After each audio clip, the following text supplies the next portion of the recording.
નમસ્કાર, YNN ન્યૂઝમાં આપનું સ્વાગત છે। સમાચારમાં વાત કરીએ તો વડોદરા કલેક્ટર કચેરીમાં બોમ્બની ધમકી। જિલ્લા કલેક્ટરને ધમકીભર્યો ઈમેલ મળતા પોલીસ દોડતી થઈ ગઈ। ડોગ અને બોમ્બ સ્કોડની ઘટના સ્થળે તપાસ।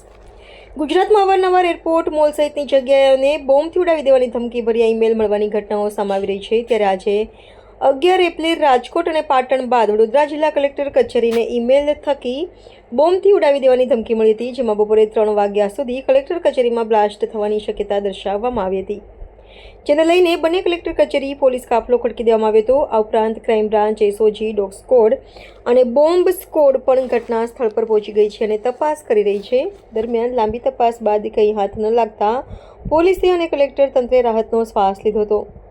દરમિયાન ત્યાં તપાસ કરી વડોદરા શહેર કલેક્ટર કચેરીને પણ ધમકીભર્યો કોલ બોમ્બથી ઉડાવી દેવાની ધમકી મળતા કોટા પોલીસ સહિત કાફલો ઘટના સ્થળે પહોંચી ગયો હતો।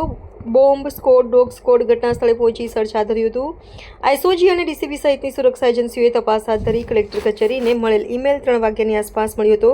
જોકે પોલીસને 7 વાગ્યે કંટ્રોલ રૂમમાં જાણ કરાઈ। ગઈકાલે GIPCLને મળેલ ઈમેલનું સેમ કન્ટેન્ટ મળ્યું હતું। હાલ પોલીસના સર્ચ ઓપરેશનમાં વાંધાજનક કોઈ પણ વસ્તુ નથી મળી આવી। પોલીસ કંટ્રોલ રૂમમાં સાંજના 7 આશરે 7:30 મેસેજ મળ્યો હતો કે કલેક્ટર કચેરીમાં બોમ્બ મૂકવામાં આવેલું છે અને આખું ઇવેક્યુએશન કરાવો।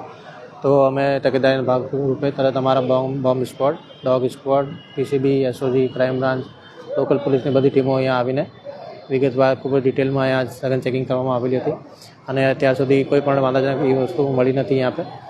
અને અમે લોકોએ આખું ડિટેલમાં અહીંયા ચેકિંગ કરી રહ્યા છે, જેથી કંઈ પણ એવું શંકાસ્પદ વસ્તુ ના રહે। ક્યાંથી મેલ આવ્યો હતો? આ આઉટલુકના પ્લેટફોર્મથી આ મેલ મોકલવામાં આવેલું હતું અને આમાં વિગતવાર તપાસ કરવામાં આવશે, ગુનો દાખલ કરવામાં આવશે અને સાયબર ક્રાઇમને જોડે રાખીને આમાં તપાસ કરવામાં આવશે। Subscribe now and press the bell icon. Never miss an update.